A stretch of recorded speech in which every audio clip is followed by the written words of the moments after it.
Hey everybody, and welcome back. So today I'm out in the garden and I kind of wanted to show you what the tomatillos do. I was out here watering and a couple of them fell off, so I'm going to show you guys.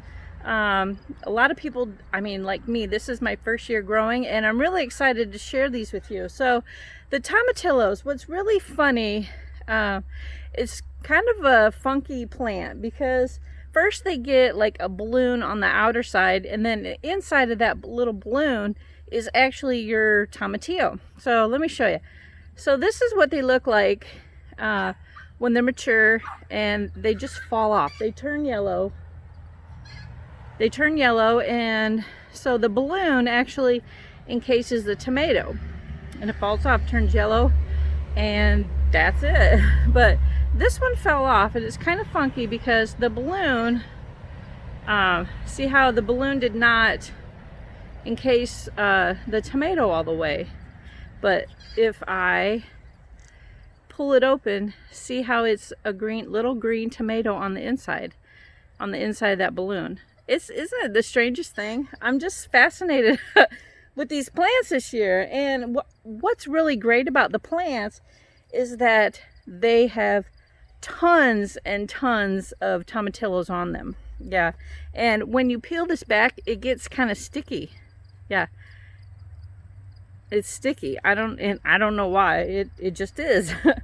strange plant, but whoo, make some great green salsa, guys. Oh yeah. All right, and let's go over here. I wanted to show you some more stuff. Let me turn this around here. Alright, so we're over here at the sunflowers, and look how tall this guy is. He is like way up there. But I have a couple. Here's one, and this guy is already done, and see the aphids? Aphids got to him. But that's okay, he'll dry out, and he'll still be okay. But these guys, look how tall. I mean, you can just see all the way up there how tall he is. So we actually ended up saving these guys. Let me view it from this way. See how tall he is? He's easily like probably 11 foot up there. And the tomatoes are starting to die back a little bit. The tomatoes are really small. We still have some that are kind of big, but most of them, this couple, they're not very big. This is probably about the biggest size that we got this year. There's one back here. I didn't see him. He's still green. He's kind of big, like maybe the palm, smaller than my palm. A couple back there. And oh my gosh, the tomatoes tomatoes this year, they did absolutely fabulous. They still have, check this out, tons and tons of green ones that still have not produced. So super excited about the tomatoes this year. Last year they did terrible in our garden. Oh gosh. Hold on. Alright, so I had to run over here because the dogs are chasing the chicken and the rooster in particular. So, man, naughty girls. Alright, so while I'm out here, let's check on these guys over here. So this is our tomato plant by the shed, and it still has tons and tons of flowers on it. Check them babies out. Tons of flowers. Crazy. And the tomato, or the onions, did not fare good.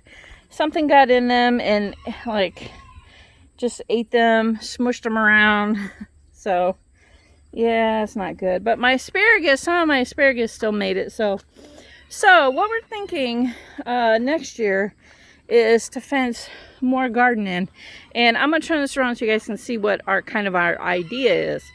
So the idea is right here at the corner of the shed is to fence all this in and put more raised beds in. Probably all the way to that back gate. So it'll be all the way over here. Straight, let me show you. So it'll be a straight shot from there to this tree, and then just come and encase this tree to the shed. Yeah, we're gonna be here another year, so because we're in savings mode right now, so it's gonna take us probably a year to get a good down payment. Now with a VA loan, I don't necessarily need a down payment. Hold on, I gotta go smack somebody. Yeah, guys. Okay, so for a VA loan, I don't need a down payment, but we want to pay off as much of it that we can in a short amount of time. So that would be perfect for us, because we're gonna try and stay as debt-free as we can. So that's a good start. It's hot out here, guys. Whew. Shoo. Yeah. So I'm over here by the back corner, and man, it's just really beautiful out here. I mean, look, I don't know if you guys can see, there's not a cloud in the sky, which is absolutely gorgeous. So talking about this corner, so what we're going to do is we're going to enclose it in and put more raised beds in, because we're going to be here another year and we want to plant more. Yes, oh my gosh, every year it gets so much more exciting, because the more you plant, the more you learn. And man, I want like a whole bed of of green beans. I want a whole bed of tomatillos. Oh my gosh. So I can make tons and tons of salsa. The tomatoes did fabulous this year, except the calcium deficiency. So all in all, raised beds are an excellent idea, because our soil is so sandy and it's terrible here. But the thing that I've been noticing about raised beds is that if you don't put the nutrients in, it's hard to get them in there. So you really want to start with a lot of the nutrients that plants are going to need. And the second thing that I've noticed about raised beds is watering. Because they're not in the ground but above the ground, and it's a box all the way around, the soil tends to dry out more.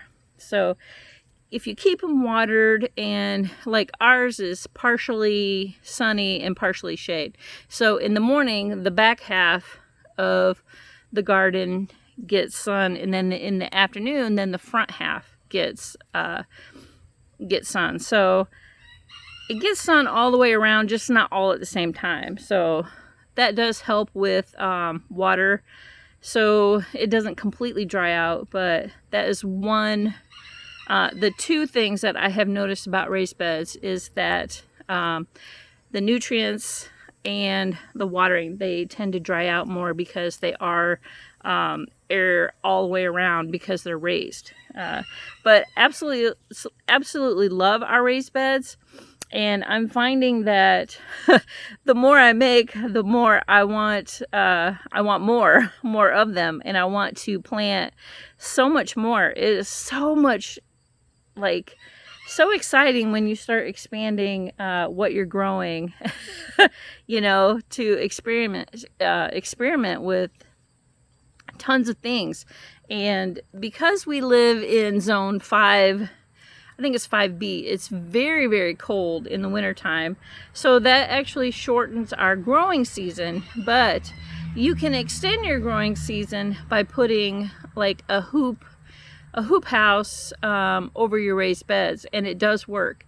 It worked all the way up until we got frost. Like anything below -5 didn't survive. So but I experimented, and it does work. It does extend your growing season all the way into December until you get the negative numbers. So, but you learn, right?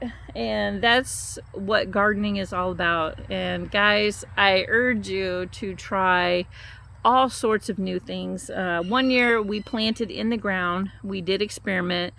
I think the only thing that really grew was radishes.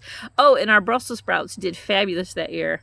Yeah, because they like a little bit drier soil, that sandy kind. So, you know, hey, you got to experiment, get out there and grow something, you know, get that green thumb going, guys. All right, so that's what I have today for you. I just want to show you the tomatillos and our idea to expand the garden. And yeah, so keep growing, guys. Season's not over yet.